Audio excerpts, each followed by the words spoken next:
செயல் திரு ஞானசம்பந்தர் என்கின்ற பெயரே திருமந்திரம்.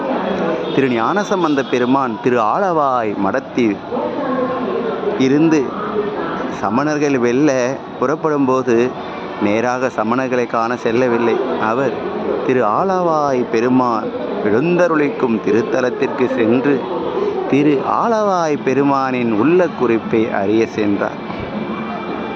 எல்லாம் வல்ல பரம்பொருளே என்று அங்கு நமக்கு 2 பதிகங்களை அப்போது அருளி செய்தார். காட்டுமா உரி போர்த்த என்ற திருப்பதிகமும் வேத வேள்வியை நிந்தனை செய்துவில் ஆதமிலி அமனனோரு தேரரை வாதில் வெண்டழிக்க திரு உள்ளமே ஞாலம் நின் புகழே மிக வேண்டும் தென் ஆலவாயில் உரையும் ஆதியே என்று ஆலமே